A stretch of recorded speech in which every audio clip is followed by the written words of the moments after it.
Henderson's Natasha matte off-the-shoulder satin gown in blue, the only difference being the obnoxiously expensive necklace around Kennedy's neck.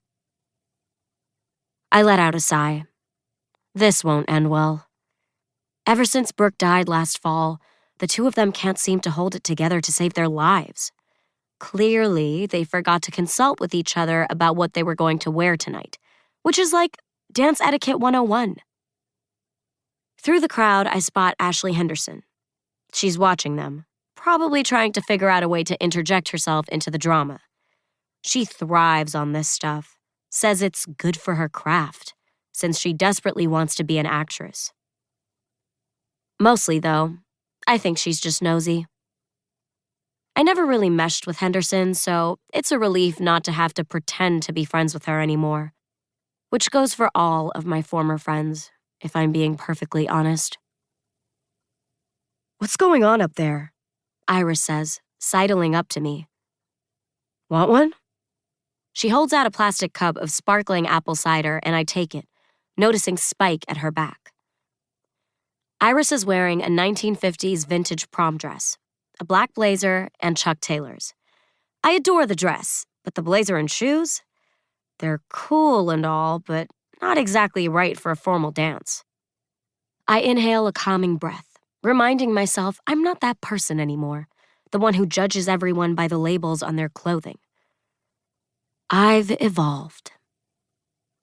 Park and Kennedy are at it again, I say, taking a tiny sip from my cup. Cole Fielding materializes in front of me. "What's going on up there?" he asks, echoing Iris. From somewhere outside the castle, there's a loud crack of thunder. Spike immediately glances at Iris, who's whispering into Cole's ear. Spike's face falls. "Park and Kennedy," I repeat loudly. They're arguing, yet again. "Brooke's murder." Spike's eyes dart to my face as he realizes what he's saying.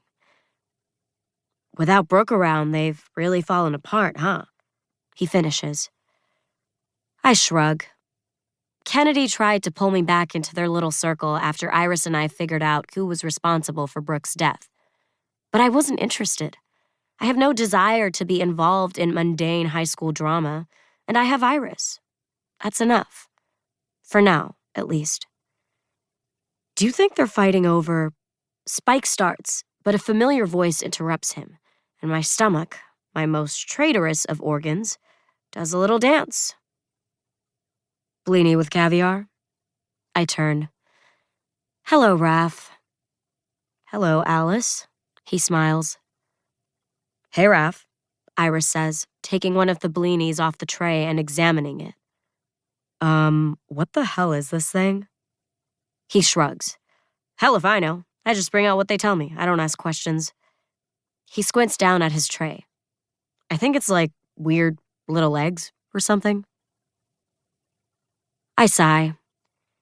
"It's basically a pancake with caviar." I take one and pop it in my mouth. They're delicious. Iris nibbles off a corner. "Oh, that is good," she says, and nudges Cole. "Grab one." Cole does as instructed, and as soon as Iris turns away, he wraps it in his cocktail napkin and stuffs it into his back pocket. "How's work going?" Iris asks Raph. Since Raph helped Iris and me out with Brooke's case last year, we've all become, well, I guess the best word for it is friends. It's odd. I've never been friends with a boy before, not really, so I'm not sure what to do about it or how to act with him. Although Iris doesn't seem to have that same issue. They chat all the time. Or at least that's what it seems like to me. Not that I care. What I do care about, maybe a little more than I should, is that he has a girlfriend now, who just so happens to be Cole's older sister. She works for Splendid Sprite Catering part-time, and according to Iris's intel, got Raph this gig so he could make some extra cash for college since the Castle Cove Police Department barely pays their interns. He smirks. "Fine. I'm pretty much invisible to most of the kids here, which works for me.